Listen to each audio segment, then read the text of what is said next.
In today's live, we're going to be looking into Spindletap Brewery's Houston Haze IPA. And we're going to be talking about the movie Godzilla X Kong The New Empire. Fair warning, there is going to be nothing but spoilers.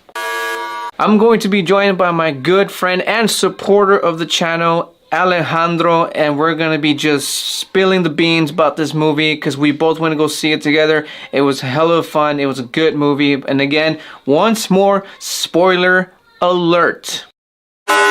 And just so you guys know, this live is going to be pre-recorded, which means you're not going to get the interaction that we usually get. That means no phone calls.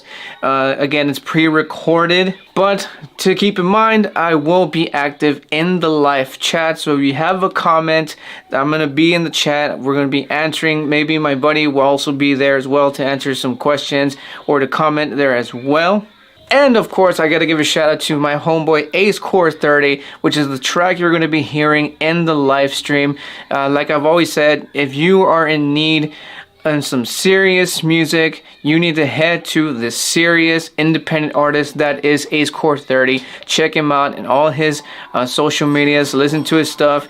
You will not be disappointed. And with that, let's go ahead and dive into today's live stream, shall we?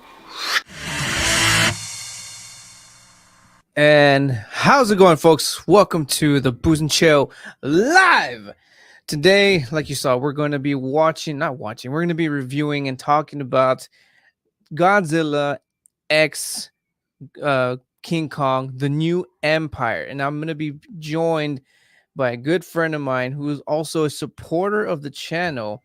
We actually went to go see this movie together, and here he is. How you doing?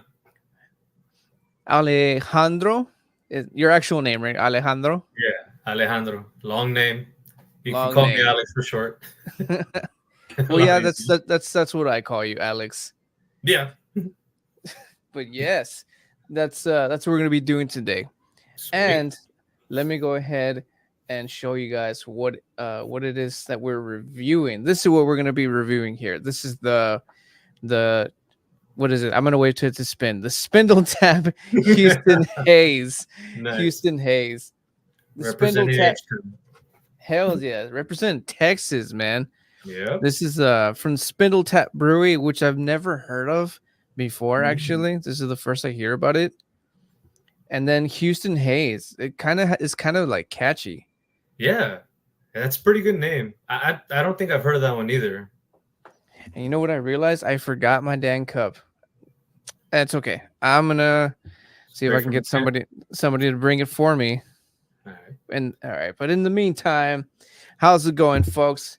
Welcome to the another pre-recorded live. I will mention this in the beginning. It's confusing, but like the way this works is it's pre-recorded, but it's on quote unquote live.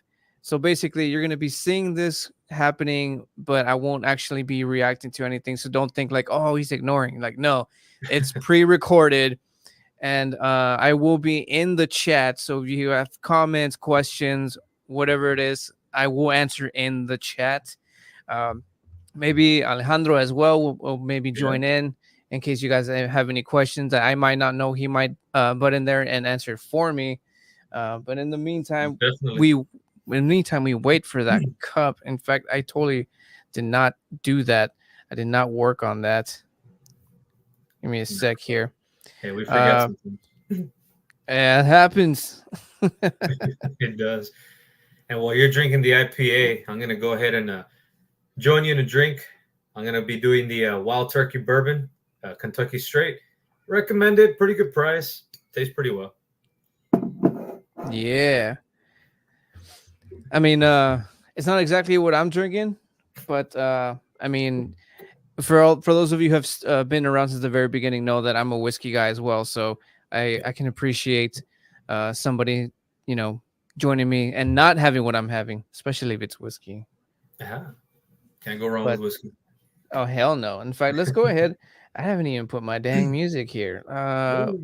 Gotta give a shout out to once again to Ace Court there. What should I play here?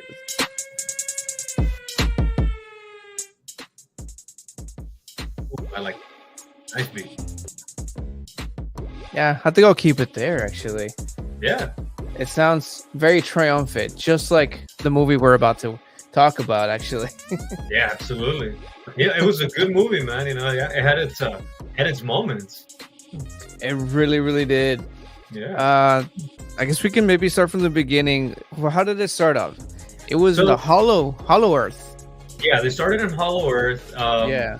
Kong was being chased by what looked like a pack of wolf-looking creatures. Oh, that's right. Yeah, it's true. Those fucking what's that movie called? The something London Werewolf. Oh, it's a classic. I'm thinking of an American Werewolf in Paris, right? Close. Yeah.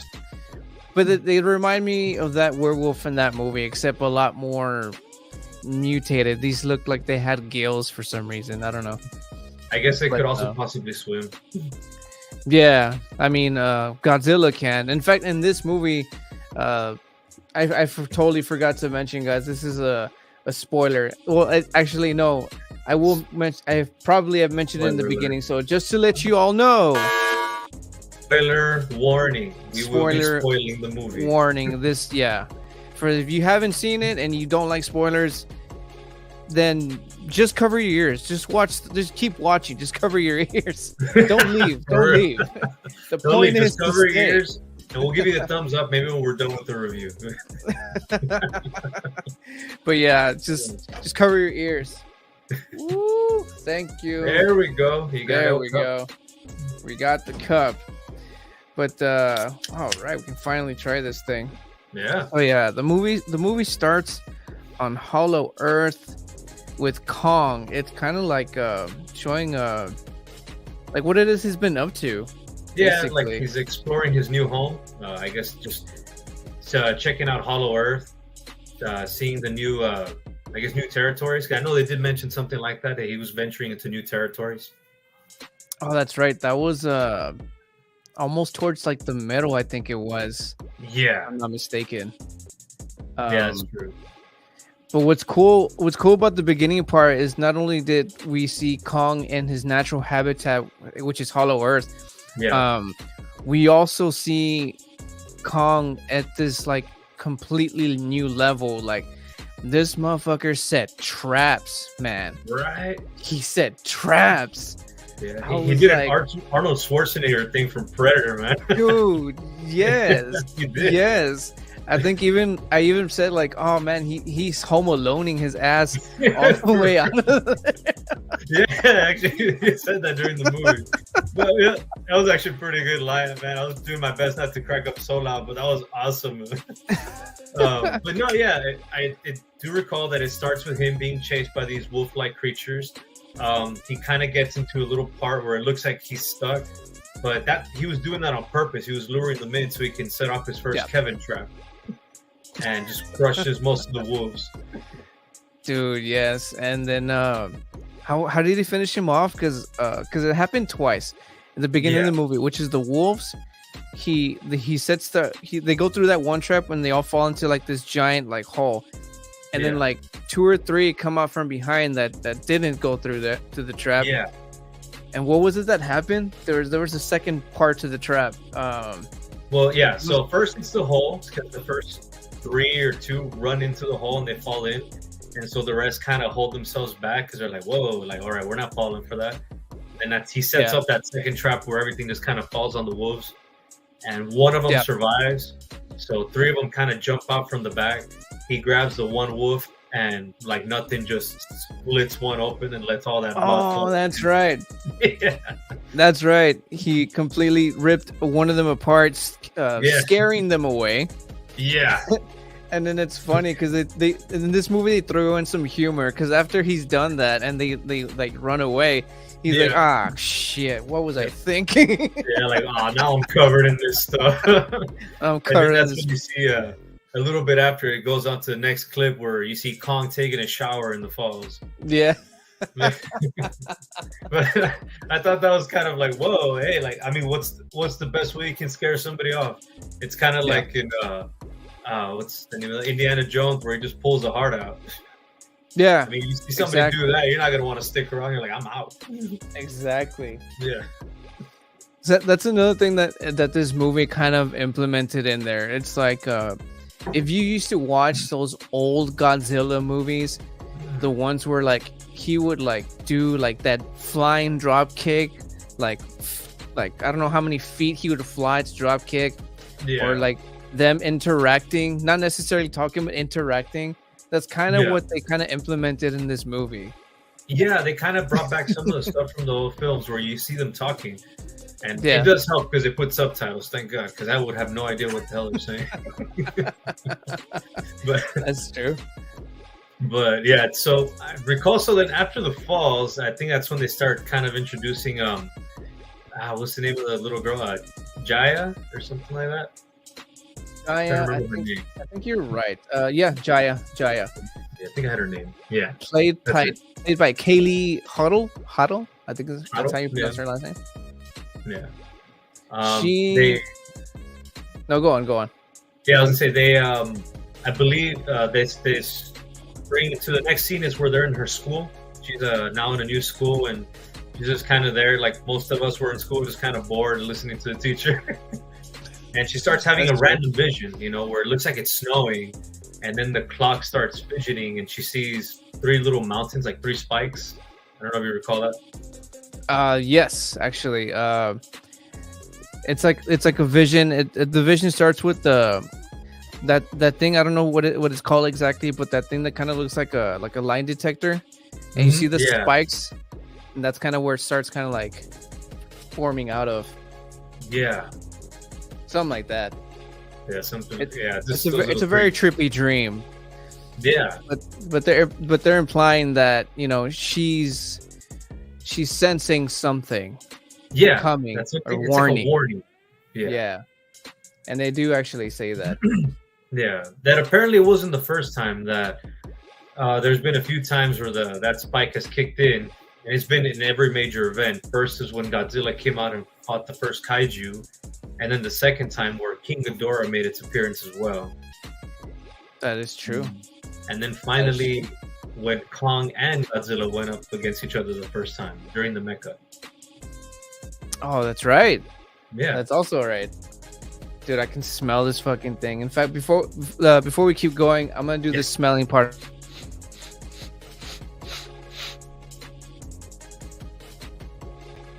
Because it smells like a fruit salad. Kind of looks like a orange juice there. Dude, look, for real, look at that. Oh yeah. You know what it reminds me of? A mimosa. Actually, kind of all it wants to smell like a mimosa. In fact, I'm gonna show the website. The website, I was a little surprised with the website because they're not exactly showing much about it other than like the style and how much it packs, like as far as like what's it called, alcohol. So here it basically it just says the style, which is the hazy IPA. Okay. It has 7% ABV. It's a year-round beer, so I'm a little psyched about that because I haven't tried it yet. I've never tasted it before, but just by smelling it, I can tell you like that's awesome because it smells amazing. So the fact that it's year-round, that's awesome. And then the hops is Citra and Galaxy. I'm not familiar with the type of hops, but those two names are cool. Citra and Galaxy sound like superhero names, if anything. But that's basically all it says on this. Call it I don't want to say lazy, but like I don't know. I was expecting a little bit more from the website. Yeah, I guess maybe just for them it's like straight to the point. Maybe. Yeah. It's a Texas thing. It's a Texas thing. Like we just tell you what it is. We tell you what it is. Exactly. Yeah, just straightforward. Like here's what it is. Are you gonna drink it or you're not? Let's see. But the smell is just. I always pick up like some sort of grapefruit smell from an IPA, which is like Not surprising because IPAs typically are most of the time are fruity. Okay, they have more of that. I guess the citrusy or fruity smell. I get pineapple in this one actually.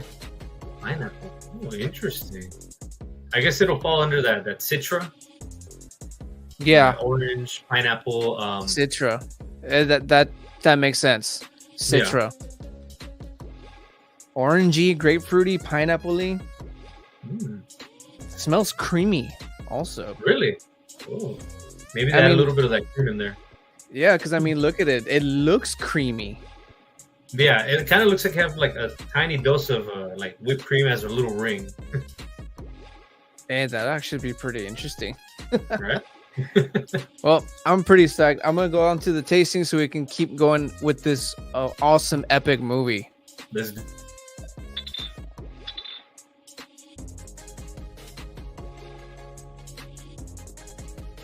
Cheers to you, sir. Man.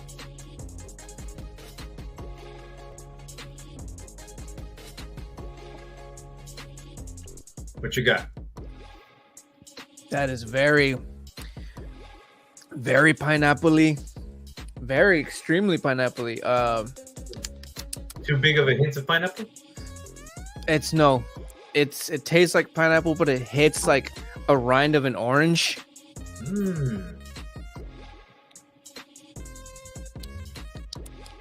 Let's see. That fusion in there of both pineapple and I guess. Yeah. Yeah, it's like a hybrid fruit, man. Which is exactly what those wolves probably were. Probably. They look kind of freaky. You know, they had the wolf's body, but the head was just strange. That's really all I'm getting. Like orange, pineapple-y, grapefruity, creamy. The bitter, they don't even say anything about the bitter. It just says the ABV, but there's a bitter in there. It like kicks you in the back of the throat. It's not like, but it's tolerable. Okay, like I said, it's like biting an orange. Like you know the rind that it gets that bitterness. Yeah. That's what I get. Oh, okay. So it's not that bad. No, it's like a little bit of a hit, but not to where it's uncomfortable or like ugh. Yeah, it's just like if you ever been in orange, then you'll be like you'll be okay. Like you'll live, but yeah. Oh man, this is delicious. Save one for me. Oh, dude, definitely. Came in a 6, so I'll save you. Awesome. For you. Appreciate it. Nice. But dang, that's delicious. That looks good. No, it does. It looks like you said. It looks like a mimosa. Yeah. And then like it tastes. I want to say it probably will taste like a mimosa, but like because mimosa. What is it? What is it mostly? Like orange, right? Orange juice and I believe champagne of some kind. Oh yes, that's right. Yeah. Champagne. It's the mimosa. No. Well, it has a slight carbonation of champagne, but no, it's not a mimosa, but it's close. It's right? Close. Yeah. Okay. Yeah. But I think it tastes better. Yeah. And you know, my mom's a big fan of pineapple. I'll probably get her something like that so she can try it. Definitely, I recommend that. If you're into fruit salads, or like, what does this remind me of?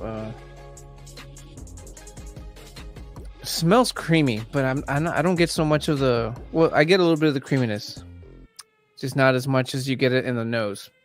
Oh, okay. Do you get more of the orange and pineapple than you do the cream? The orange and pineapple, mostly. That's mostly what I get. Oh, okay. Oh, I recommend this. It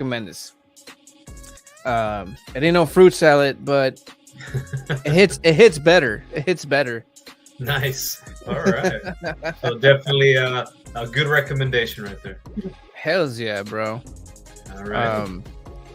And this is like, and it's funny because you look at the can, you look at the can, and it to me it doesn't like look like much. Like there's not a lot going on the can, but then it surprises you with that flavor. So I like that about this particular can or beer. Yeah, I did notice a little something on the can though. It looks like it has like a little wellhead, kind of like if they're drilling for oil, but in this case, they're drilling for the IPA. Yeah. I like that design. But like I said, it's a little plain.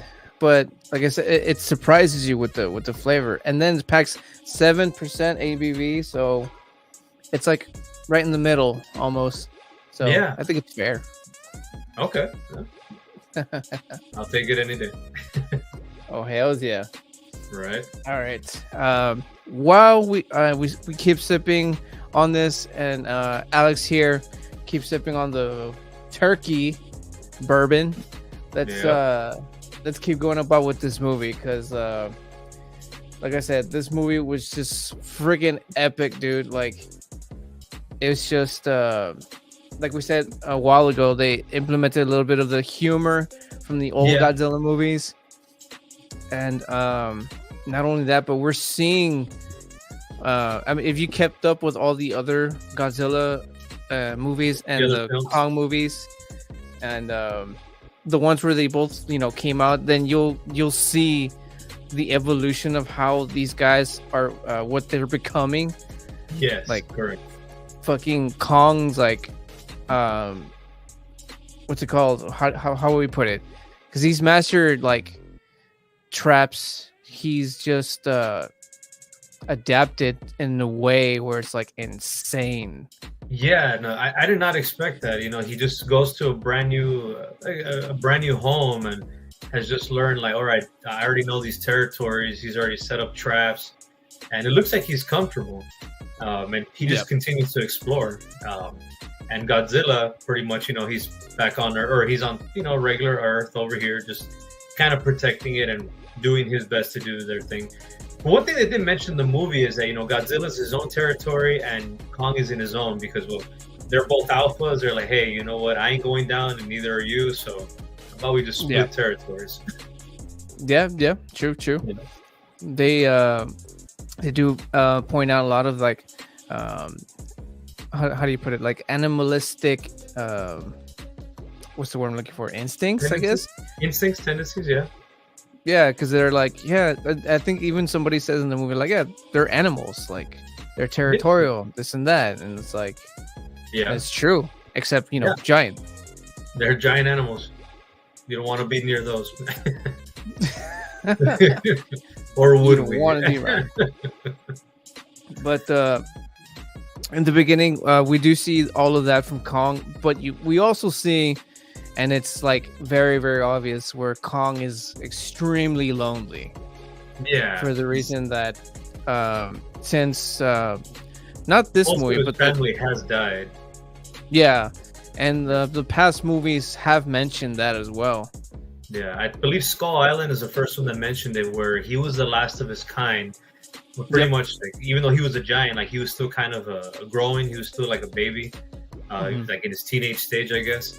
But yeah, they do mention a lot where he's the last, where he's by himself, and he's just kind of looking for a new home and like more family.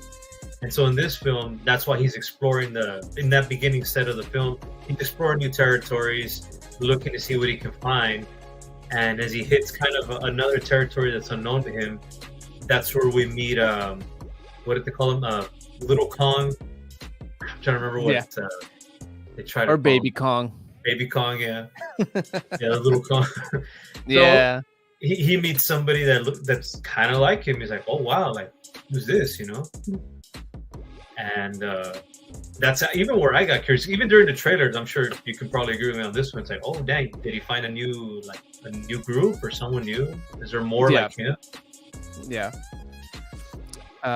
When I first saw the teaser, because they released a teaser like since like last year, and they showed the new villain, which is what was his name, Star King, which I'm not crazy. I'm not crazy about the name.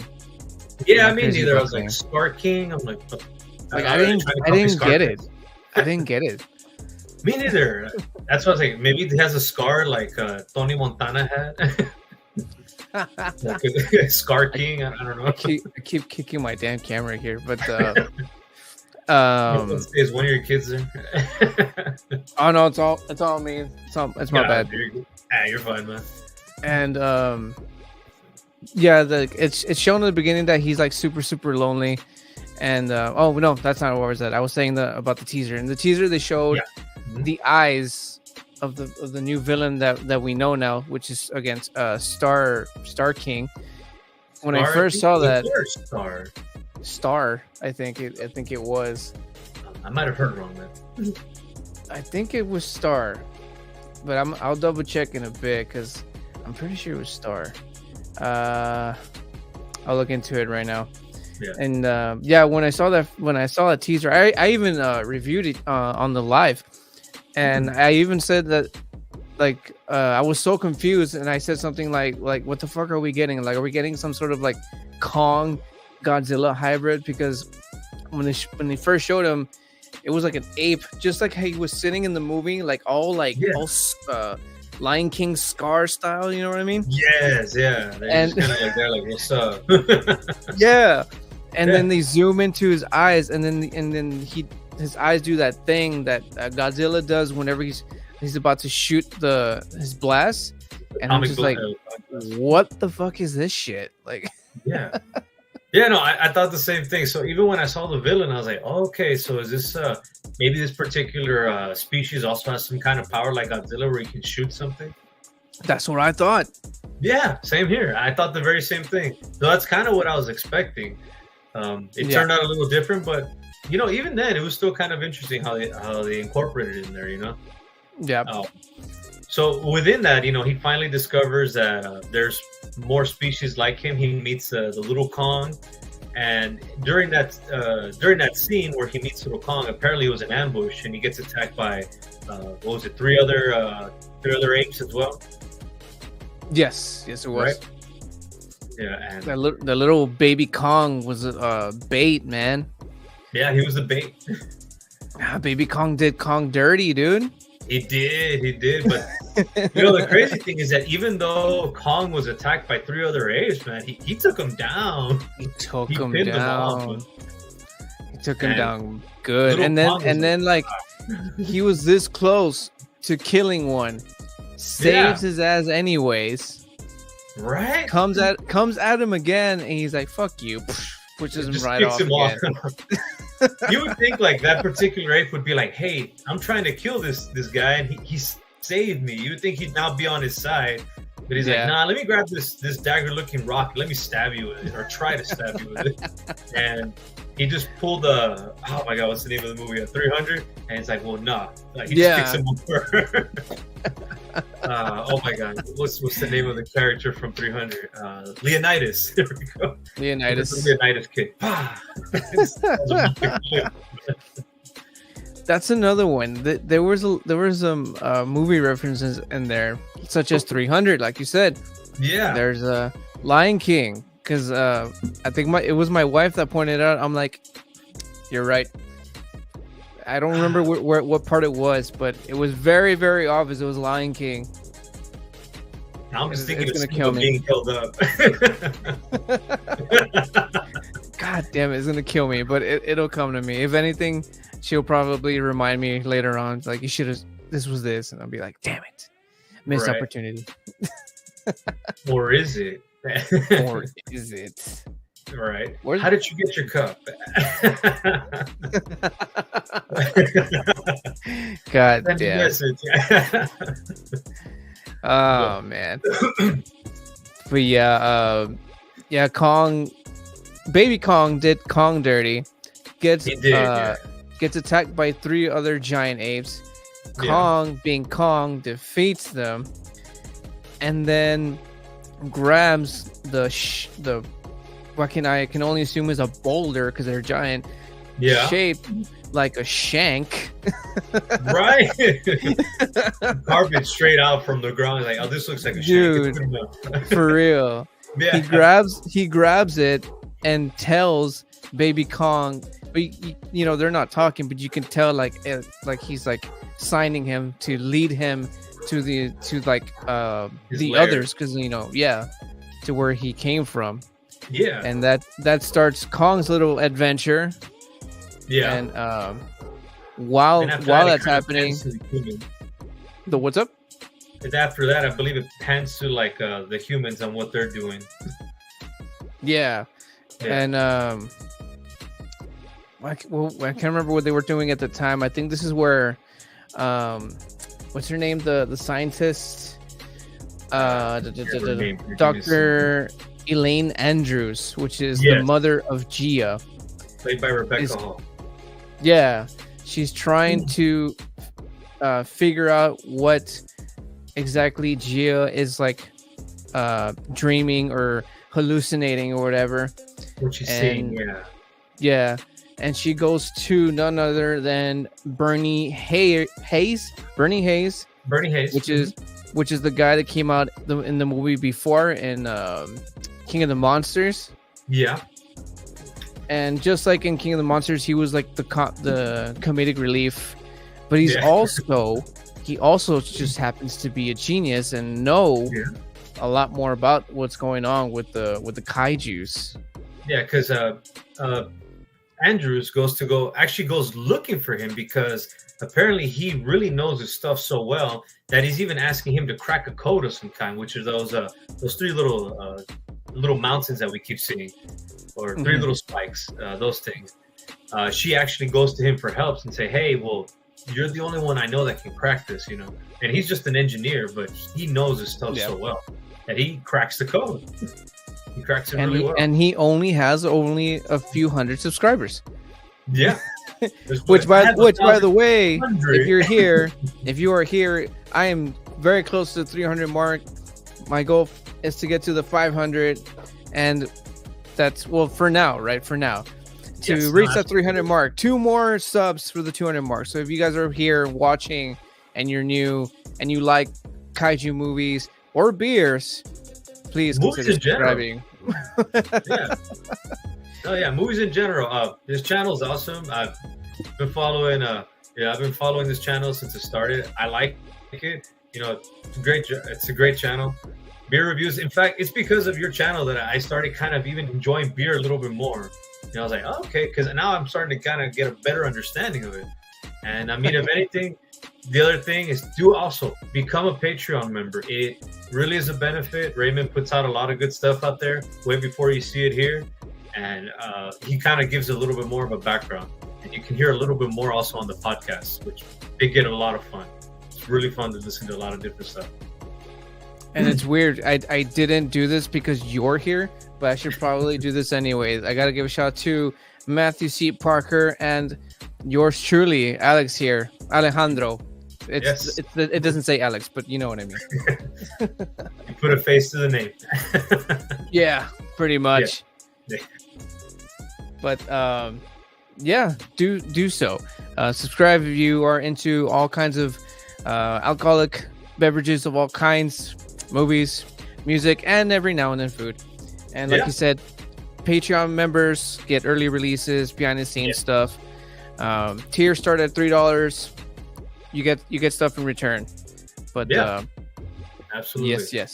Yes. And I'm about to finish this one. Ooh, all right, first one's gone. I finished my first 2 double right now, so I'm already on my second. Very nice. So we're even. Yeah. We're at a good pace. But I guess continuing to the movie. So yes, Dr. Andrews goes to look for. I'm so sorry, I forgot his name. What's the name of the? Bernie Hayes. Bernie, thank you. So she goes to Bernie to help her crack a code.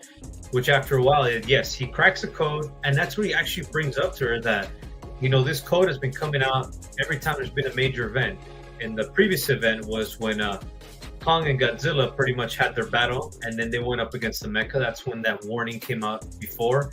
And then when Kong fought a few kaiju, especially when he went up against King Ghidorah, that's when that warning came out again.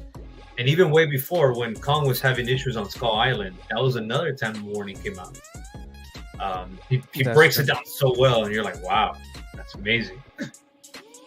For some like random guy who, yeah. and he just happens to know all of this. And then it's funny because like he has like friends and he has connections that are also doing what he does, and he's kind of like the head guy of his entire little community, and that's why he knows so much. Right. Even when he cracked all these codes, I'm like, wow, that's amazing. And then I think in that scene is when you see Kong actually come up from Middle Earth, to as I like to call it was his dentist appointment. Yes. Yeah. Yes. Pretty much. Yeah. Oh my god. And all this is happening to Kong, and there's a little bit of the human aspect, which I've never been a fan of since I was a kid. Like I was always like, just get to the monster fight, just get to the monster fights, right? Same here. I guess because that's kind of what we go to expect, right? We're like, oh man, like what's the next fight gonna be? What are they gonna do? And I understand like the human element is kind of what gives us more information. There was actually another YouTuber who mentioned this in a pretty cool way. He says, think about it as the human aspect. They're like the commentators for WWE. I'm like, oh yeah, if you think about it, because they're talking about what's going on. Godzilla's going through this, Kong's going through that. I was like, yeah, they are the commentators. Yeah, and they're the ones that fill you in on. My favorite parts are when they talk about like Godzilla's anatomy. That one's just like, oh, that's my bread and butter, dude. Right. And speaking of Godzilla, while all this is happening to Kong and all this human stuff is happening, Godzilla, not Hollow Earth, above where we're at, kicking like how many monsters' asses? He killed like 2, I think. Yeah, he started in Rome, I believe. Yeah, he started in Rome. Yeah, which is apparently his favorite spot to sleep. That's another one. In the Coliseum. In the Coliseum. I thought that was hilarious. Me too. I was like, wow, of all places, he chose the Coliseum, But he goes up goes up against one of the kaijus there. He did actually come out in Godzilla King of the Monsters. Is that a crab-looking one? Don't know what his name is. Yes. I can't remember its name either, but yes, that was the first one. Yes. And just completely blasts him to pieces into like sushi. Takes him out. And then that's when he decides to take a nap in the Coliseum. He wore himself out. Say, hey, time for a nap. Yeah. And then during all that time, there was that warning, with the 3 little spikes again. And he started sensing, hey, I got to go to the Arctic to fight the next kaiju. Yes. And that's where he had that underwater fight with that Loch Ness monster looking motherfucker. Yeah, that icy one. Yeah. And it looks like that ice monster was going to win the battle because he kind of had Godzilla on the ropes. True, but as the fact that this took place underwater, and it was even since the beginning. Yeah, it really was. So it could have gone either way, but it's like, sorry, the G-Man is just not going to lose. oh, dang! We actually we skipped the part after he defeated the creature in Rome. He started absorbing all that radiation. I completely forgot about that part. Oh my god! Yes. Yeah. It was from some sort of plant. Yeah, I think it was. Yeah. And I remember that because when he was doing that, my wife turned on like, "What is he doing?" And I go, "Oh, he's taking a bong hit." Radiation. Of radiation. He took a really long hit because he was there for a while. It really was like he's just like, and then like all these helicopters are shooting at him and everything. Right, you hear the SpongeBob voice. 1 day later.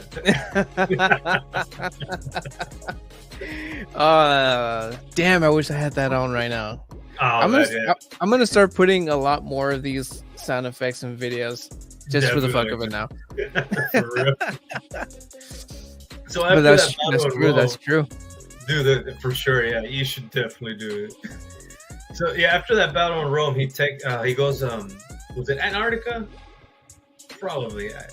It was one of the Arctics for sure.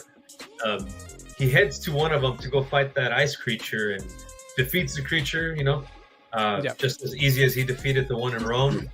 And just like there, he started absorbing that radiation in the Arctic as well.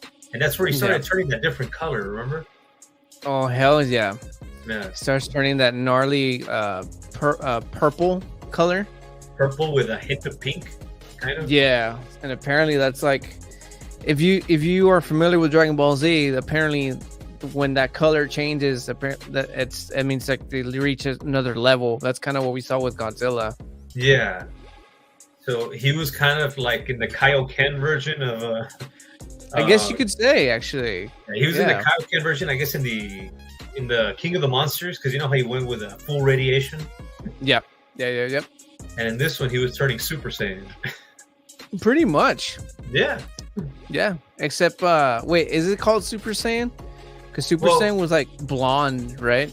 Yeah, that's true. So then I guess he was going Super Saiyan God? We'll go with that one. We'll go with that one. I mean, God is in the name, so. Yeah, we'll go with that one, yes. Because I think the other name just doesn't fit too well in the new series. It was called Super Saiyan God Super Saiyan, and they shortened it to Super Saiyan Blue. But we'll do that topic for another day. Yeah. We could definitely go into that one for a while. But so after he absorbs that radiation in the Arctic, it's like he was getting ready because he knew like it was going to require a battle with, cold and ice. He knew. Just like they were saying in the movie, like it's just animal instincts, and Godzilla like sensed there was like a threat coming, just like the little girl was sensing it and visualizing it, because she was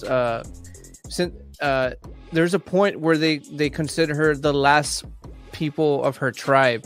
Yeah, the last. Turned out to be completely false. Yeah, because she was the last of her tribe from Skull Island, if I recall. Yeah, she was the last of her kind, and apparently, that's why she kept having those visions, because they were trying to send her a warning, like they're pretty much calling for help. That's the best way to put it. Yeah. And so, after the dentist appointment that Kong has, we introduced to another character. Oh my God, what's the gentleman's name? I love the fact the trapper. Yes, the trapper. I think I have him here. What's his name again? Dan Stevens. He's the one that plays the character. Dan Stevens. Trapper. Or my favorite way that they portrayed him as Ace Ventura. Yeah. He had the shirt. He had the character. Like, dude, come on. Oh man, no, that was perfect. That's true. Like, are you Ace Ventura looking, mother?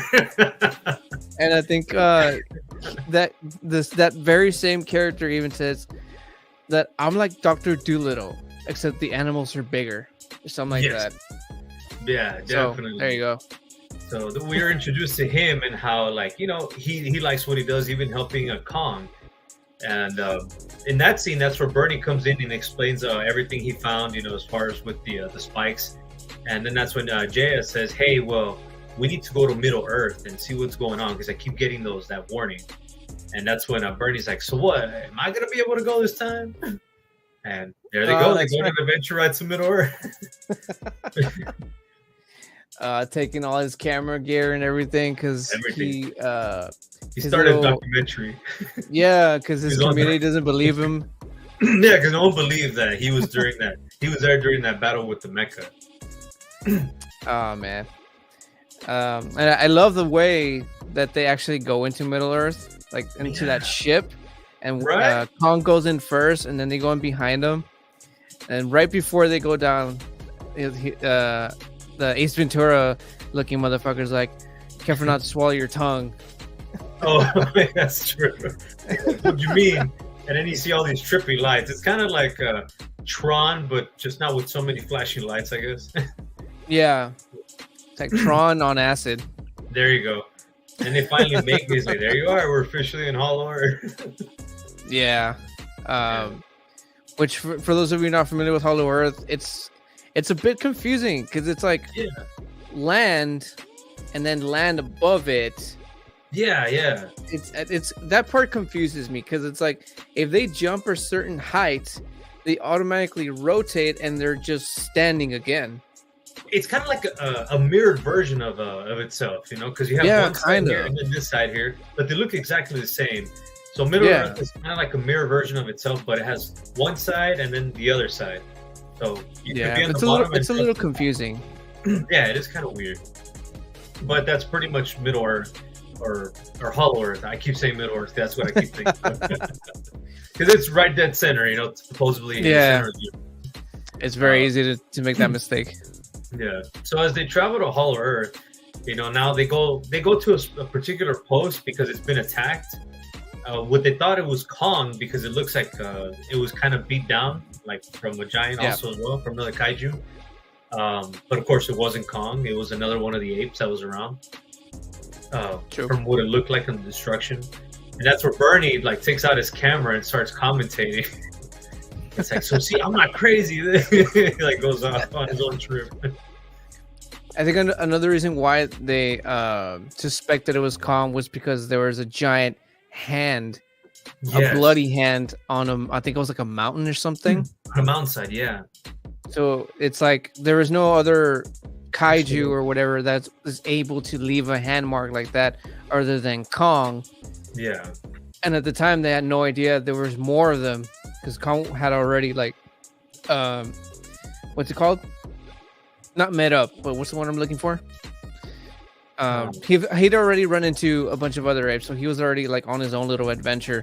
Yeah. And discovered, so I guess, this place. Yeah. So the humans are like, oh man, it was Kong because they still have no idea there's more of these of Kong's kind at this point. The only ones I think that didn't believe it was Kong was just Jara and Dr. Andrews. Like, no, that can't be Kong. He wouldn't do that. But it was something. Ace Ventura knows better. Yes, way he does. and I guess during that scene, one of the things that I think made you and me laugh was when Bernie was just kind of talking, and then that one security guy is like, "Man, shut up! You don't know what's going on. Follow my instruction. I'm the one in charge." And he gets eaten by that tree. Oh my god, that's true. I mean, and then you see Bernie not wanting to get He had it coming, though. He had it coming. He did. He was being a complete ass, man. There's no other way. He really, really was. Yeah. He's literally just the bodyguard. That's it. And it's like he was carrying the brains, actually 2 brains. Yeah. The one who was able to control Kong, and freaking Ace Ventura, who pretty much knows his way around, animals and whatever. Yeah, exactly. Goes up against him and then gets killed for it. Exactly. He gets eaten by a tree, and then you see Bernie I don't want to get near any more trees. They're gonna swallow me. Yeah. I mean, think about it. If you were to see that happen, would you want to get near a tree? Shit, I don't even have trees, and I would still be freaked out. Yeah. I keep thinking of. It just reminds you of. Oh my god, what's the name of the movie? Oh my god, The Wizard of Oz, where the trees randomly come to life. Oh yes. They start throwing apples at Dorothy and the Scarecrow. see, that's just annoying. Yeah, that's very annoying. At least they didn't eat them; they just kind of annoyed them, But over here, the tree ate them. Actually, when at first glance, when he got eaten, I wasn't even sure what it was up until what's his face said that it was a tree. I'm like, oh shit, okay, that makes a lot of sense. I think it was Ace Ventura who said it. Yeah. Because it was just so random, It was just you just see these 2 things, just eat them up. And it's like, oh dang. Yeah. At first I thought it was maybe a dormant insect, but apparently it was some kind of tree. and then the way they handled it, or not so much handle it, but how Trapper goes up to Bernie Haynes and hugs him and tells him we can moan about this later, or grief about this later. Yeah, exactly. We can grieve about this later. It's all right. And he's just like, there's something wrong with you, man.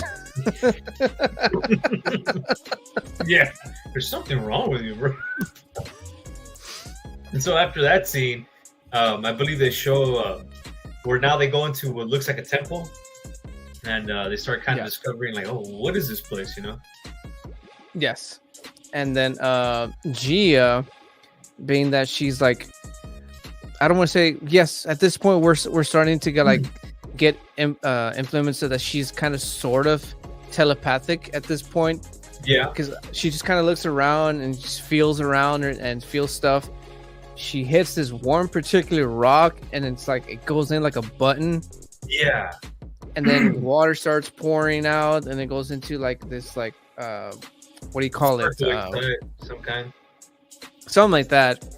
Yeah. And then what was that happen? Something opens. What was it? Well, I think they started following the water first, and then that's where they find the temple that opens or something like that. After they get and then they notice that there's like a barrier of some kind, kind of like web in a way. That's right. Yeah, and they're kind of like nervous. Can we touch this stuff?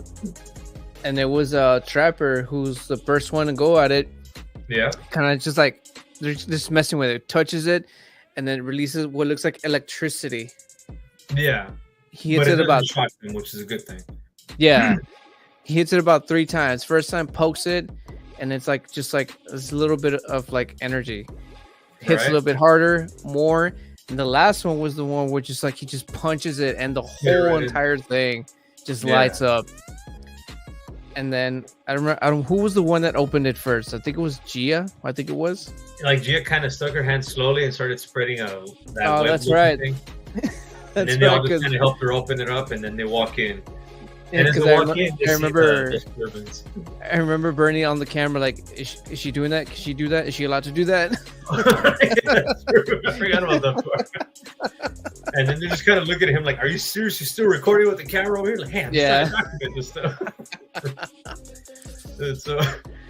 So Gia opens it up. They help her kind of split open that web-looking electricity thingy. That's when they walk in and start seeing those giant pyramids where they're like, hey, look, what does that look like? Yeah, it looks like that little warning symbol. So as they start following it, that's where they meet the tribe that lives there on the Hollow Earth themselves, you know. And that's when she realizes, okay. They kind of just surround them, like making sure, like, hey, are you guys a threat? And I guess their queen comes out from this really bright background and just kind of calls her like telepathically, like, Gia, come to me. And starts giving they're not welcomed in a very friendly way, but again it's like a very it's a tribe, like they don't really know better. They're just like, you know, they live as Bernie puts it, in a giant monster hell. Yeah. There's no other way. they got their guard up at all times, right? So it's like they come at you with weapons, and that's hello, right. Man.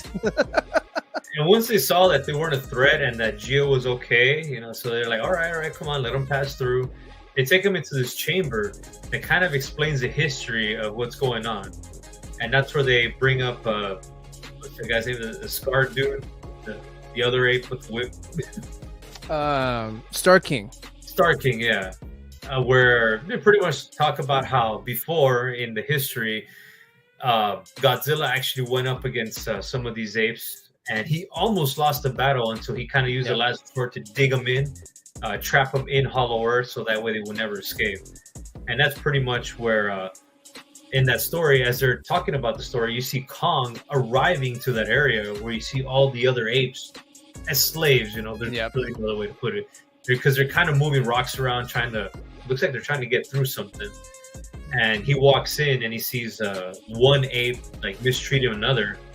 And he just gets in that ape's face and just knocks him down. Or before it knocks him down, he actually helps the one that he kind of threw on the floor, the bad ape. Sure. And then the bad ape kind of goes at Kong, but Kong just like knocks him out right away. And then that's where like, all right, if you can do that, can you face Star King, you know? Yeah, and then when we get introduced to this one particular giant ape that I call the Snitch. Because he's the one that kind of comes and kind of tattletales to the Star King. Yeah. He goes up to the Star King.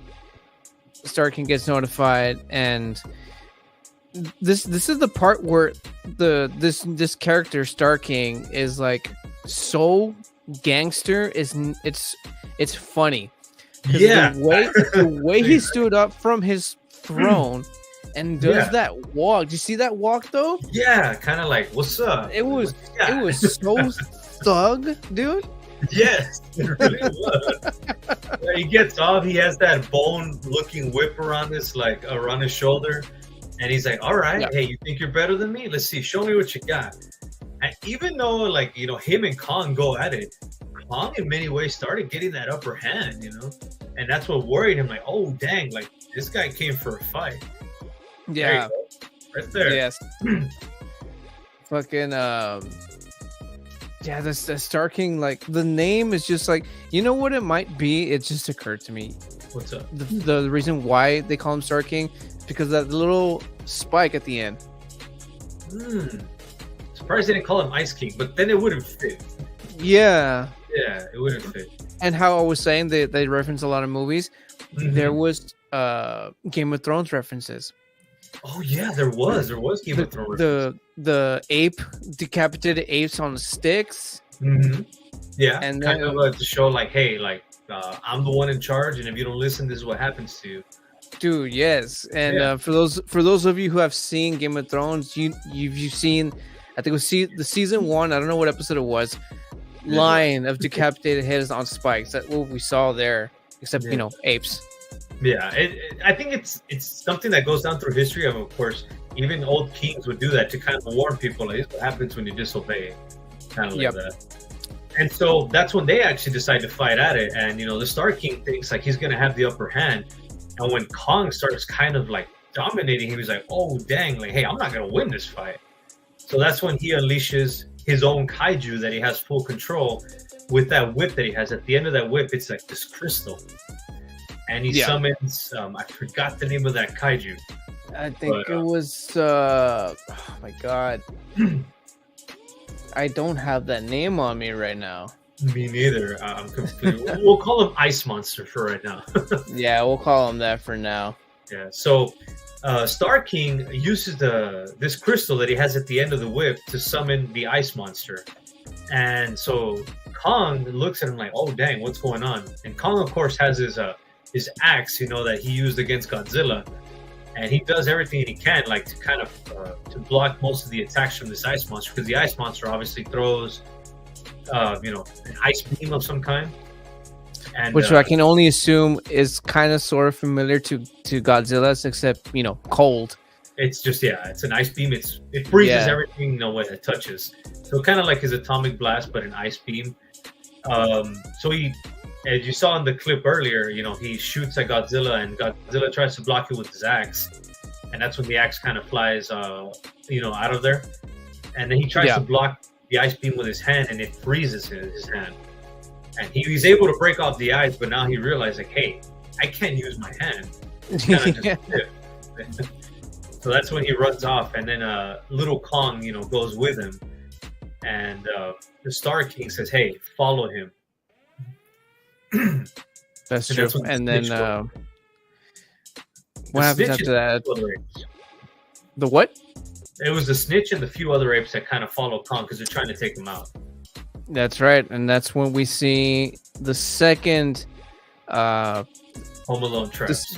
The second Home Alone traps, except with the apes this time, which is like much more of a challenge. Oh yeah, because these guys are able to actually are a lot more mobile, just like Kong. Yeah, and just have that ability that Kong has, but Kong being solo and having to learn to adapt on his own to survive, manages to take down just like a few, just like he did with the wolves. Yeah, and then like the first batch of the wolves, another, what was it, like 3 or 4 apes came out. Yeah, and he set up another trap, but it didn't go off. It didn't go off. It didn't go off, so it looks like something was stuck. And then out of nowhere, you see little Kong actually like set off the trap himself and drops all those stones on the remainder of the apes. And then after that, I guess little Kong realizes, hey, this guy is trying to help us. He's not trying to hurt us. So he helps Kong, go back to look for Jia to see, because he needs help, because now he has a damaged hand. And then you see the snitch somehow break out of the rocks. He survived it Somehow. Some way. And he starts following them. Like, okay, you know what? I can't be on the attack, but let me be sneaky and follow them. And so he follows them to that lair. And that's when he arrives at the lair. And, Ace Ventura says, oh, man, I know what kind of damage that is. He has frostbite. So it turns out the ice monster froze Kong's hand so badly that now he has frostbite and he can't move it. Yep. And that's where Gia tries to say, hey, he needs help. And then little by little, they start trying to help Kong out, to recover from that. That's attack. when they release. Oh my God! Do you remember that code name? It was such a badass code name. Yes. Oh my God. What was it? It's badass for me to remember. It sucks. There's this code because apparently when Kong first faced Godzilla, because Kong was already on the human sides first. Yeah. And the fact that they faced up against Mecha Godzilla, they managed to save some technology to build from the mecha. Yes, and they managed to save some stuff, some technology to be able to help support Kong. Yes, and they mentioned something about the funds being cut off, but that they managed to save I don't know how many pieces to complete the project, I believe. Yeah, there we go. Yeah, and they called it something. I can't remember. It was so badass. I know. How do we not remember, man? I guess maybe it's kind of where we maybe spaced out for a second because we were wondering what's going to happen with Kong. Yeah.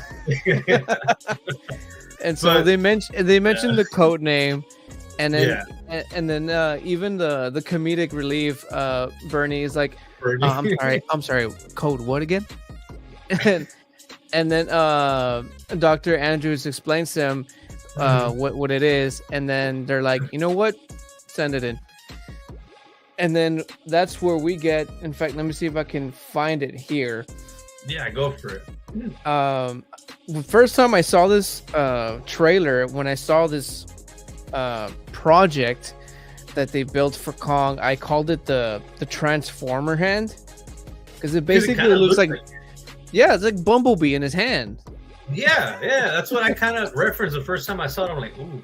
Do you know what somebody called it? The Infinity Gauntlet. I'm like, that's a good Infinity Gauntlet. Oh, there man. We go. There's a Star Lord right here. Star King. Sorry, my bad. Star King. Oh man, I didn't label these, man. But here we go. Here we go. A little bit after. There we go. Oh, well, there we go. That's the next thing that happens right there. And so Ace Ventura goes to get that gauntlet. I'm gonna call it the gauntlet, man. It's already stuck in me. Go for it. So he goes to gather the gauntlet and attaches it to Kong's arm, and he says, "Okay." And in that gauntlet is, I guess, a little healing thing to help him recover from the frostbite. And that's where Kong realizes, "Hey, I need help." So he decides, "Hey, I need to go back to Earth and summon Godzilla, because I'm gonna need his help." And of course, since these are two alphas, pretty much. I believe it was Gio that signed to him. Yeah. That they needed help. Yeah. And Kong knew what she meant, and he just ran. Yeah, he's like, "All right, let's do it." So he goes back to Earth. He ran off, and I think what's his name, Trapper, and Dr. Andrews even said he's literally going on a suicide mission. Yeah, he's going on a suicide. That's true. Because we forgot to mention, in that little area after they cross that little web electric wall, there is portals to go back to Earth. We forgot to mention. That's right. We did fail to mention that.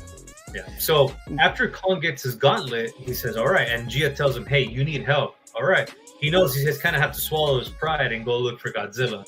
So he takes one of those portals to go back to Earth, and he's like, "All right, well, I'm gonna have to summon Godzilla over here." Yeah. And the reason why they called it the suicide mission for Kong is because, if you all saw King of the Monsters, I'm not King of the Monsters, Godzilla versus Kong. Or Godzilla versus Kong, yeah. Before the Mecha Godzilla got involved, Kong was literally about to get his ass handed to him. Yeah. So Pretty again, much Godzilla had him pinned, you know, and kind of telling him, "Hey, surrender," but Kong refused. No, I ain't gonna surrender. But Godzilla knew, like, well, you're defeated. He decides to walk off. Yeah. But pretty much from there, that's why I say, oh, it's a suicide mission. And even Kong knew, is like, man, I know what I'm getting myself into, but I need help. And so, and now that Kong comes back to Earth, he arrives in Egypt, next to the pyramids. And he knows, all right, gotta call him. So he does his roar. And you see, we think Godzilla's like right near, right? Kind of looked like it for a second, right? Yeah. Like he was right next door. It turns out he was on another part, but Kong knew, like, all right, he's gonna get here fast. Yeah. So as Godzilla swam through the Nile, he finally arrives in Egypt, and they have a miniature battle. And Kong is not trying to defeat Godzilla. He knows, like, all right, he's kind of way stronger than I am. I'm just trying to get him into Hollow Earth over here. Although you gotta admit that Kong put up a fight. He did, and thanks to the gauntlet, he actually, he took G-Man down. As soon as he had him pinned, he used that thing, and I don't know what it's called, but like it just kind of like, how do I put it? It throws its own punch within itself. Yeah. It throws, and he goes at him. He goes at him once, and then keeps going at him. Sand everywhere. Yeah. And then before it even clears out, G-Man surprises him and goes at him again. Yeah. Oh, we actually forgot to mention one little part.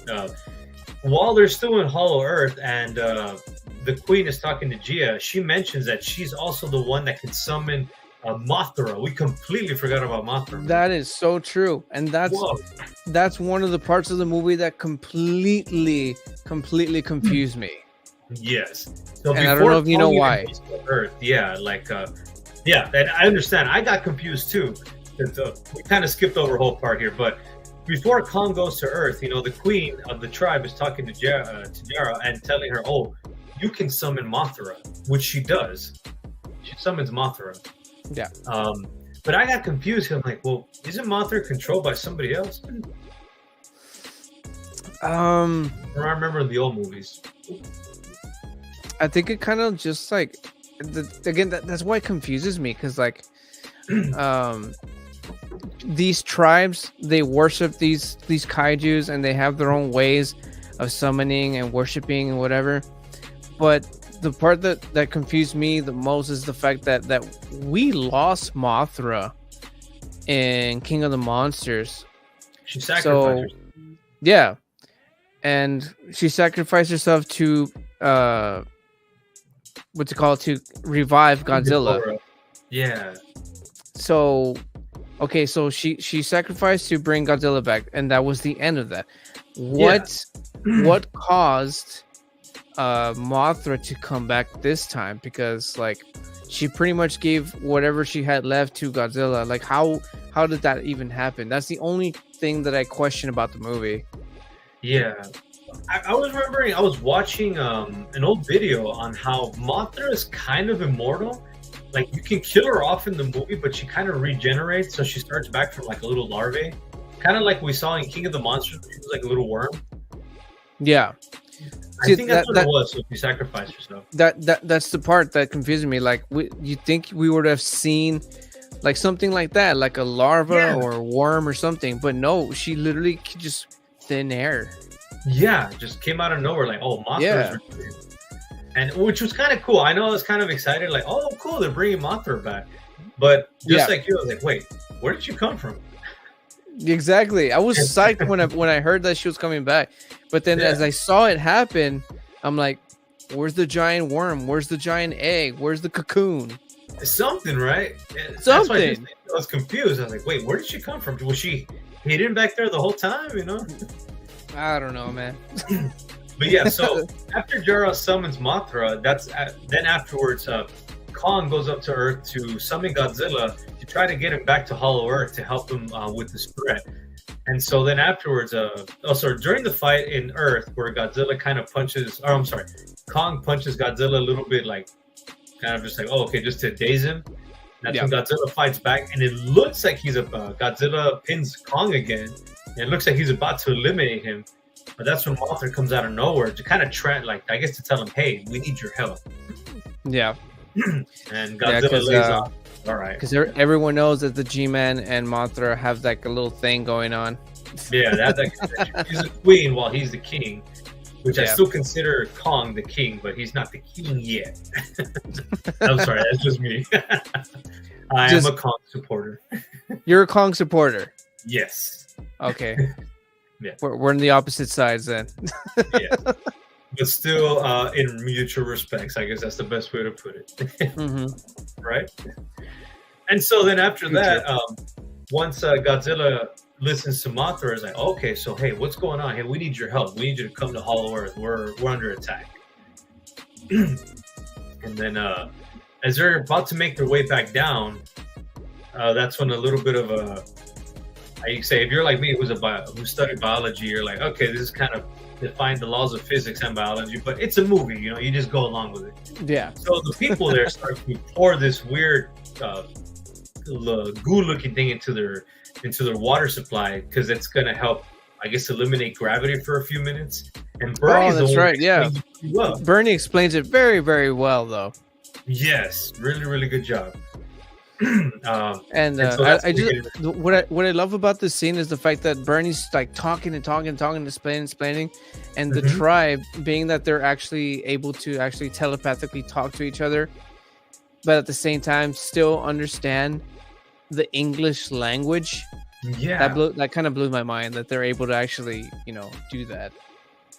Oh, and we kind of missed over a whole part, but I guess because we're more excited for the kaiju. That's why. The big fight at the end. Yeah, where I think Bernie says something. It's like, they can understand you, right? That's when Ace Ventura looks at him like, they can understand what you're saying, right? Oh shit. Dr. Andrews is like, she can understand. She can understand everything you're saying. You're she like, can what now? You're like, oh god, my bad. Yeah, Dr. Andrews. I thought it was Ace Ventura. Yeah, but it was Dr. Andrews. I love how we're just referring him as Ventura. I know, right? His name's Trapper, but yeah, it's good. I mean, it's gonna stay there. It's gonna stick. And so then afterwards, Godzilla comes to Hollow Earth. Now he's gonna get ready because so during all that time while that's going on Earth, the ape snitch, goes back to the star and says, "Hey, I know where they are. I can show you." And so the star decides to get his creature, the ice monster, and they start making their way that way. Yeah, and getting ready for a fight. And I still do not have that freaking monster. If any of you are still around, still watching, and know the name of this monster, can you please put it? You probably already have at this point, but yeah, I'm gonna thank you and also ask you please put it on. Yeah, sorry, we got really excited with the movie. We're trying to keep up with it because there's a lot of stuff that goes out through the movie that you're really trying to pay attention, but it's a lot of info for a moment. Yeah, for during that time that you're watching the movie. But is it worth it? I mean, yes, we enjoyed the movie. Hells yeah. Yeah. But pretty much so continuing there. So now, the ape overlord Scars now is making his way to where the snitch is now telling him, "Hey, this is where they are." So they get to the barrier, they break it down, as easy as the humans work, because obviously there was really nothing huge. At that moment, it looks like they're about to attack. And I skipped over a part. So once I'm sorry, let me go back. Let me sidetrack a little bit. I was talking about how they were pouring this thing into the river. So what this chemical is supposed to do, it's supposed to kind of bring like a weird balance where gravity shuts down for a few minutes. All that has to happen is those two little pyramids, because obviously, Hollow Earth is a mirror of itself. Those two little pyramids, once they touch, it turns off gravity for a little while. And it basically closes portals temporarily. Thank you. Yes, there you go. Yeah. And so as that's happening, they already poured the chemical, and the pyramids are, pretty much getting close to each other. And the Scar King sees it like, hey, whoa, we got to stop that. And so that's when the ice monster, throws his ice beam to just kind of slow it down. And out of nowhere, Godzilla and Kong are already there getting ready for a fight. And you see Mothra just come out of the side. I thought that was kind of cool. That's pretty much where the movie starts getting really, really good. You know what I'm talking about. And this is the good part. Yes. This is where probably Raymond and I like paid the most attention because, man, we were commenting and like cheering on like both Kong and Godzilla. And so now you see them. All right. So you see the Scar King and the Ice Monster like starting to charge. You see Godzilla and Kong charge. You know, they're coming in, you know, just like you see in the movie. Yeah, they're coming in, and then that's when everything just kind of kicks in and the fight begins. The big final fight with the Star King, Godzilla. I think I might have the clip, but I think it's probably like the last part of it. I'm gonna play it anyways. I'm gonna cut it short. We'll let you know. That wasn't it. That was not it. No. That's just them roaring at each other. That was a little bit towards the middle when he was charging in Rome. Yeah, that's right. Yeah. There's where she summons Mothra. There. That little piece towards the end, that's when they were already with no gravity. No gravity. That's where they did that thing where they poured that chemical into the water, and basically gravity is just gone for a few minutes. Yes. And that's where we see everybody going at it in the air, like freaking like drunken astronauts just fighting with each other. Yeah. And so once the gravity shut down, now they're kind of just floating all over the place. You see Godzilla go after the Ice Monster because they're the ones that are going to pretty much battle it out. Kong goes after the Star King, you know, to fight it out. And then at one point, it looks like his rematch, if anything. Pretty much a rematch. And it looks like the Star King's about to get the upper hand, but that's when you see little Kong help him out. Yeah. And he's kind of saying, like, I'm no longer on your side. I'm on Kong's side. True.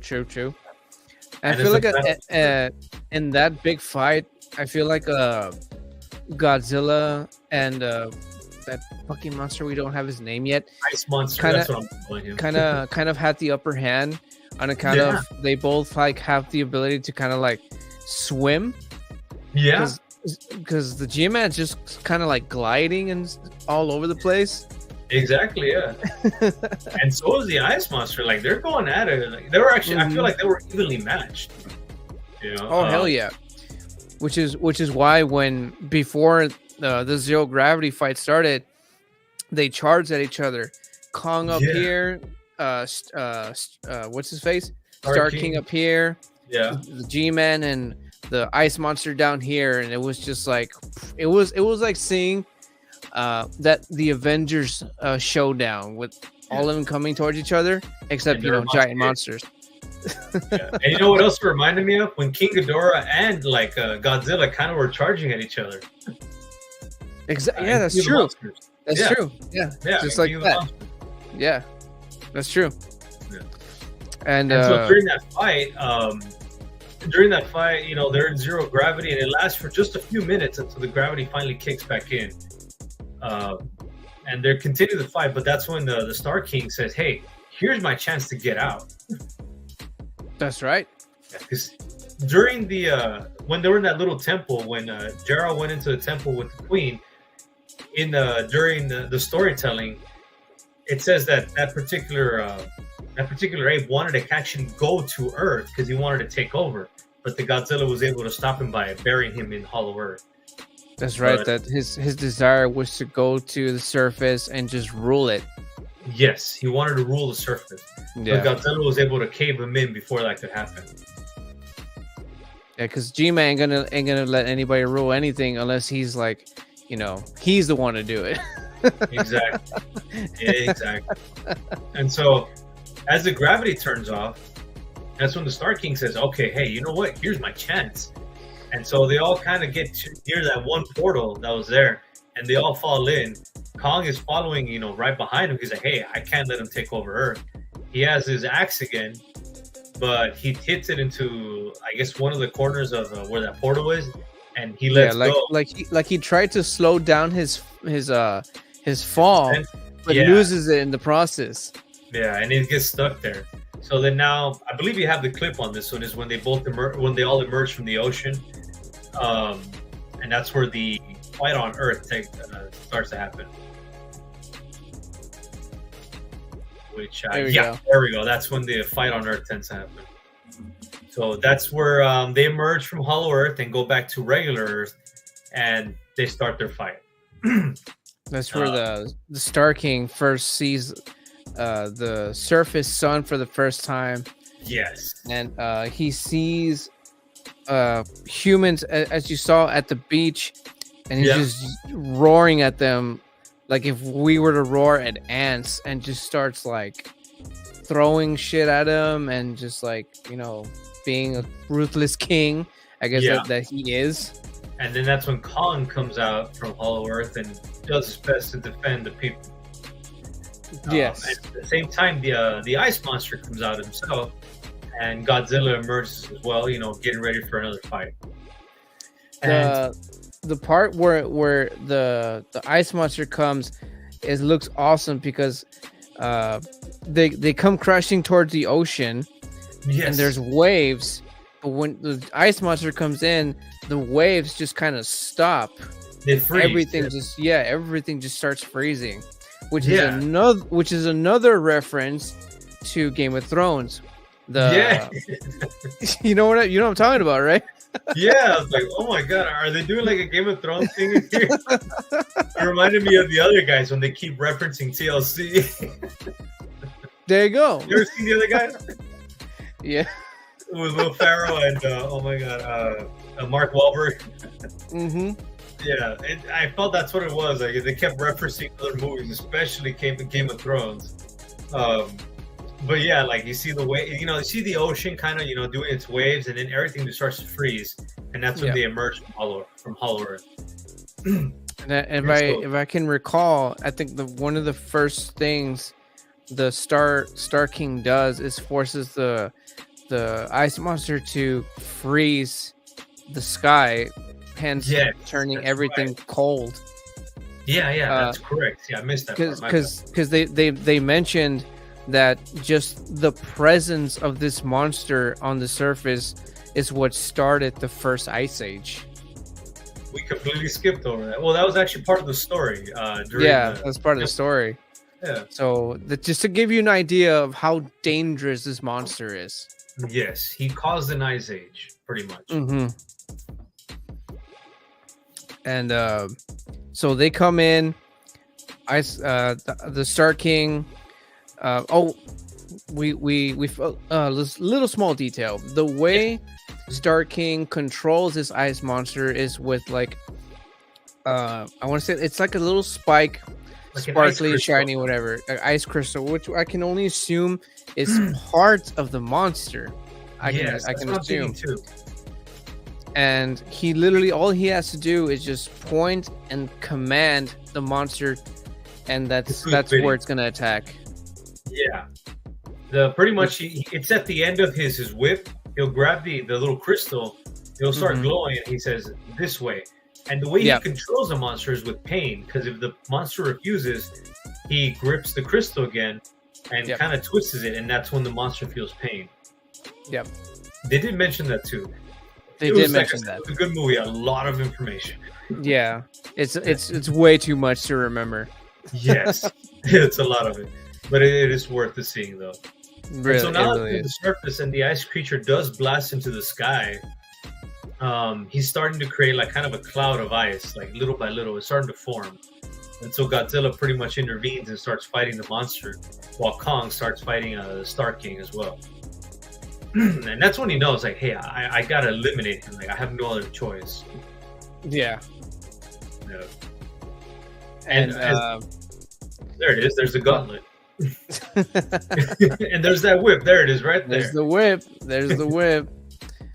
Yeah. And the freaking that fight scene was again the most epic fight because it was amazing. We see Kong against getting his rematch, like I said, with the Star King, and Star King being apparently very experienced in combat, because not only does he have a very thug walk and thug like features and style, but he apparently he also fights like a freaking monk as well.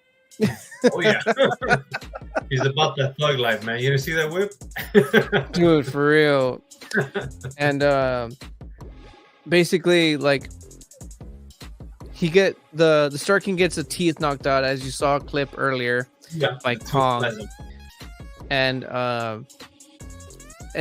eventually Kong and the G-Man team up, and they both realize that the only way to take down this Star King is to get rid of the whip, but most importantly, that little piece at the end, that little spike, the crystal. We'll call it a crystal because I'm not entirely sure what that is. Yeah, a spike crystal. It just kind of looks like a large crystal that's shaped like a spike. We'll call it the crystal spike. Yeah, we'll call it spike because, like, again, I think it might have been part of the ice monster because it had spikes on its back, so I assume it's part of it. Yeah, that's true. And the whole fight, as soon as like Kong, I guess, like hinted it out to Godzilla, like that's what we need to aim for. The whole fight was just trying to get that little piece of crystal away from the Star King. Yeah, because afterwards he broke the whip, and then that crystal just flew off, and it just fell on the floor. So pretty much it was a battle of who's going to be able to get it. And while that battle's ensuing, little Kong knows that, Kong needs that axe. So he tries to jump into that little portal while grabbing the axe, and he falls in it. And when it looks like the Star King's about to grab that crystal again and take control, you see little Kong emerge from from Hollow Earth with the axe, and just, like a boss, kind of like in the Harry Potter film where, what's his name? Where, oh my God, I forget the character's name. Neville has a sword and he just chops off Nagini's head. That's kind of what you see little Kong, just with the axe, like, and breaks that. Oh man. Yeah. So long story short, Baby Kong is a little hero of the movie. Yes, he is the hero of the movie. He destroys that crystal, which breaks the command of Star King from the ice monster, and that's where pretty much Kong and Godzilla just eliminate Star King. They know they have no choice but to completely kill him, destroy him. Yeah. Which they succeed. And turns out the ice monster was never really evil in the beginning. He was just being controlled. The expression of the face monster's face when the crystal got broken, and he didn't feel the pain, or it didn't feel pain. It didn't feel controlled. And he turns to Kong and then turns to Godzilla and then realizes, like, holy shit, I'm free. And then I think this is another reference, because how they killed the Star King, was it not a fucking Sub-Zero Mortal Kombat fatality? Hell yeah. You beat me to it. Yeah. It was perfect. It's like, okay, time to Sub-Zero this thing. Because afterwards the ice freezes Star King. And what does Godzilla do? Lifts him on top of the head and just smashes him. It was Kong. It was Kong. Oh, sorry. Yes, Kong. My bad. And just smashes him to pieces. I'm like, wow. This was a fatality. Oh, it honestly was, dude. Yeah. And then Kong, the ice monster, and the G-Man kind of staring each other down. Godzilla points up, shoots his beam up into the sky, completely evaporates the ice monster's ice, whatever he did up in the sky. Yeah. Sun shines again, everything's back to normal. That's right, yeah. And that's the happy ending for like the surface, like for our like end of the world, right? Yeah. And basically the G-Man goes back to Rome and goes back to sleep. For a really, really well-deserved sleep after a huge battle like that. And then Kong makes his way back down to Hollow Earth and, goes back to the big group of apes that were there in that one particular section, and pretty much says, hey, you don't have to worry about the Star King anymore. Like, you're free. And I guess that's where the title of a new empire starts, because now Kong is going to start a new empire, maybe? Pretty much. Right? That's kind of where it was leading up to. Yeah.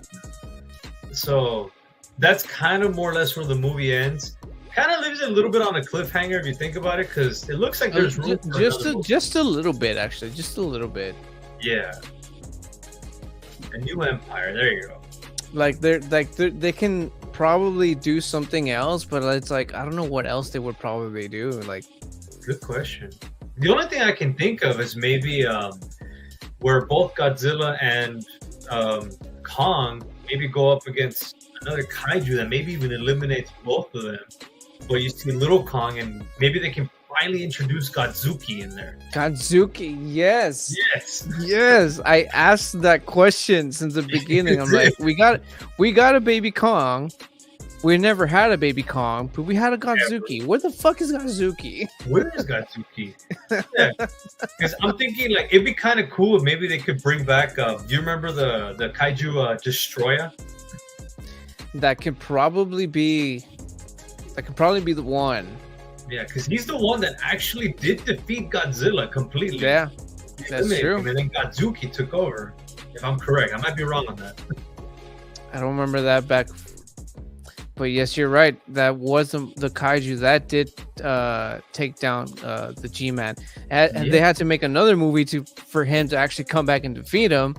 Yes. So, I mean, yeah, you could be right. They could probably do that. That would be a good idea. And, a Kong could probably try to assist, but...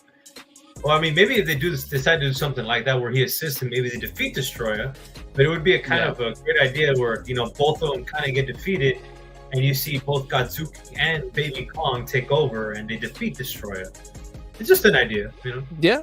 Or they pull off an Avengers and this kaiju defeats it and beats the Kong and Godzilla, and not till we get another movie, where we actually see them come back and actually defeat him. You know what I mean? Right. Kind of like a Thanos situation where they all had to die, where they all had to disappear. Right. And come back with another movie in order for them to get rid of him. Yes, you're right. All within the snap of a finger. Yeah. Yeah. That's a reference in there. But overall, I mean, I enjoyed the movie. Like Raymond and I said, there was a lot of info in there, but the movie was actually fun. Just to see both Godzilla and Kong team up once again, to defeat an enemy that poses a threat to them as well. I would have never thought they would have joined forces in both Godzilla versus Kong, but they did it again, and I kind of like where they went on that one. I know a lot of people kind of are like a little bit like, I don't like it. Like, I mean, there's some pros and cons to the movie. But I actually enjoyed it. It was a fun movie to watch. It really was. I mean, right? There's really the only thing, like I said, that I do question is the Mothra. Yeah, no, same here. They didn't even show Mothra towards the end, so we don't even know what's happening to her, other than that she's just kind of just flying around.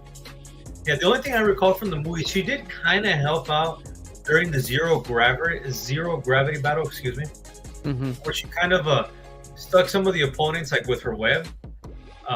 Yeah, that's really about it. And then afterwards, it was mainly just Kong and Godzilla going up against the other kaiju. And then towards the end of the movie, you see Mothra build that web wall with electricity again. So she was the one that actually formed that. Yeah, she was just playing the defense in this entire movie. Yeah, because she was defending everybody because she has the most capability to fly. So she's helping out the G-Man and Kong and Baby Kong technically, and also protecting the portal. And then once they left to the surface, and all was said and done, she shielded the portal, and then she kind of went on her way. Yeah.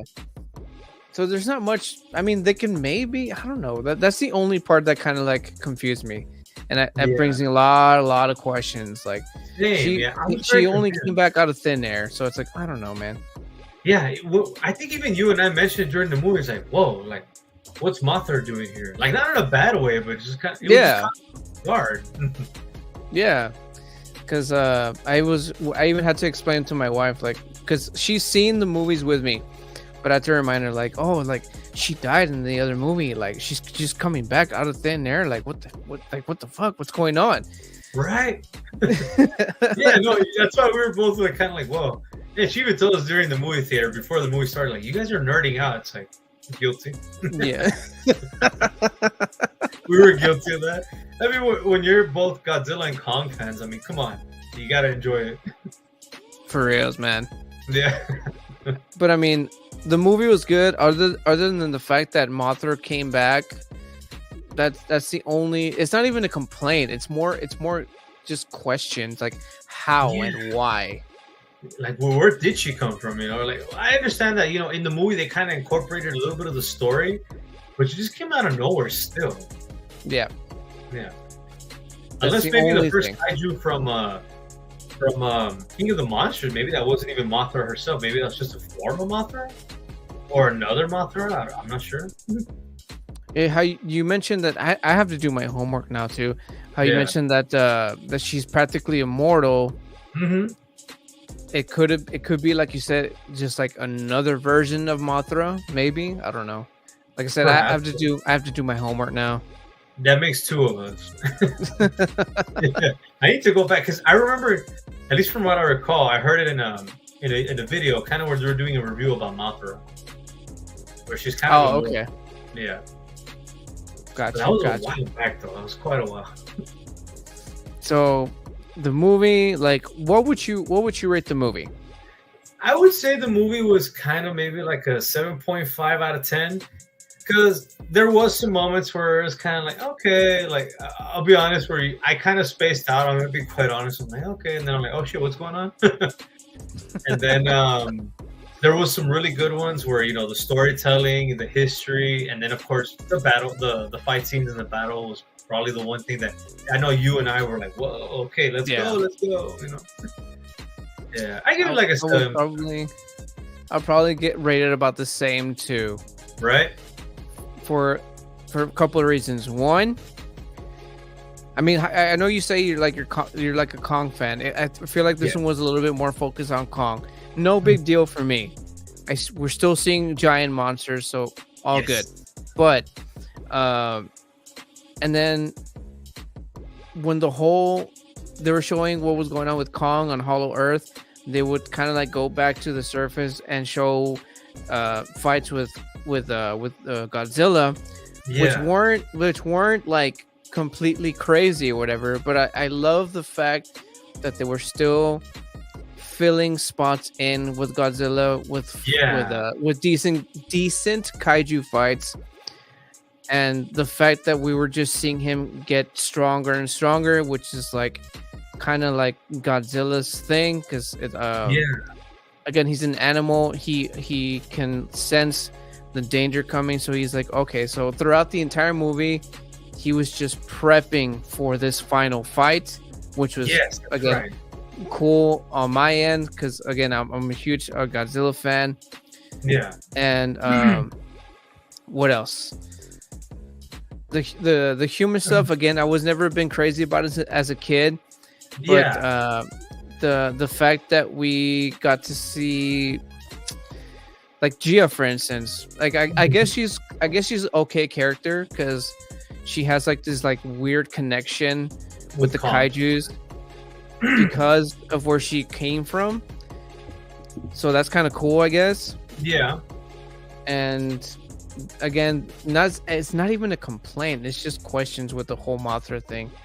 Yeah, no, that's the biggest one where I, just like you, I'm kind of like, okay, like, I understand maybe they're trying to maybe introduce Mothra a little more, but I feel like in this movie, they introduced her kind of as oh, here's Mothra. Okay. I mean, it's kind of how it feels like if you kind of think about it. Okay, I got you. Yeah, I got you. But yeah, that's the only thing with that was the only thing with me, and I can never never complain about giant monster fights. So No, me neither. I'm happy about that. In fact, you know how in King of the Monsters, how they show Mothra going up against Rodan? Yes. In that one, I kind of wish they kind of would have seen. We could have seen their fight a little bit more. I feel like it was kind of. I can agree. Yeah. Especially because I know Rodan as well, because I have somewhere VHS tape of just a Rodan movie. So it's like, yeah, it's a thing. I didn't even know that. Hey, you just taught me something new there. But yeah, that would have been cool. Yeah. I guess another weird thing would be the villain, the Star King. The name is like, okay, I get it. He had the little sparkly thing, but like the fact that he fought like a monk, I was like, damn, that's insane. Right? I guess it's cool, but it's like, he came like where would he have like developed such a fighting style? That's the only thing. And I guess maybe he still incorporated it from his past, like because he did kind of have to fight. I guess. Yeah. Even when I saw that fight between him and Kong, I don't know why I said I think Kong has got this one because he went up against Godzilla, and of course, the G-Man is pretty strong, man. Yeah. I feel that's why Kong's not even worried. It's like, hit me with your best shot. Yeah. But that's pretty much it for me. Yeah, he was winning the fight. And the fact that he walked around like straight up gangster thug style. Right. Like that was like, oh, okay, they're implying a little something. It reminded me of the UFC fighter McGregor, with that little wall. That's also another thing that reminded me. Like, here we go, let's go, let's do it. Oh no! You know what I'm talking about? Yeah. Oh no. Oh man, you gotta admit that's funny. And that ends this live. Yeah, I think we should. He's coming after us now. Oh, dude. Hey, it ain't my fault he doesn't want. That's true. That's true. Right. But I think that pretty much concludes the whole Godzilla versus Kong New Empire movie review. And also, if you guys are still around, I totally did not remind you all, but this is what we've been drinking, or what I've been drinking. The Houston Haze from Spindle Tap Brewery, local Texas made, guys. If you guys are from Texas, you are probably excited as I am. The fact that we got another beer made from Texas. It's always cool and fun to find Texas brewed beers, because it's like, if you're Texan like me and my buddy Alex here are, it's always cool to find out that we are actually making beers, and not just beers but craft beers. They're not your generic stuff. They're good stuff. Yeah. And this one also represents H-Town. For a lot of you who are watching from H-Town, it's represented. From Houston. Yeah, Houston, hence Texas. The name Houston Haze, like for real. Houston Haze. Which reminds me, I need to go back to Houston and see if I can find these guys. I didn't even know about them. If I ask my cousin, he might know where these guys are. He's a big beer lover himself. Fredo, if you're watching, I'm talking to you, man. There we go. You're the only one I know that may know. All right, well, that pretty much concludes this live, guys. If you were or still around, I have to thank you all, and for those of you who stuck around, because the fact that we were talking about the new Godzilla versus King Kong, the New Empire.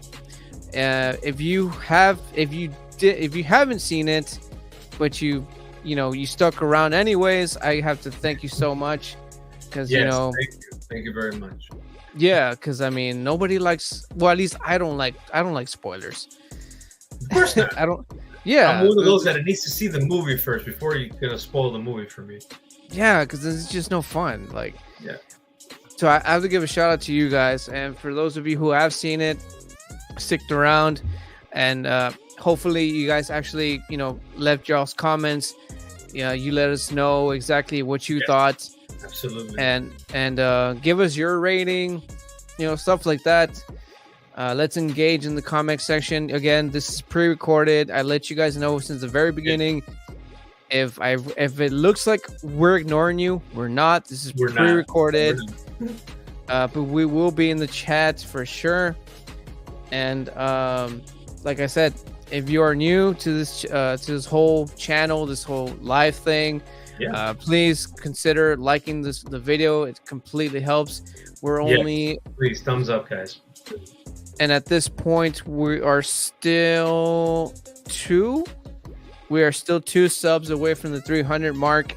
So if you can push that out, it'll be such a huge help to the channel. Please spread the word.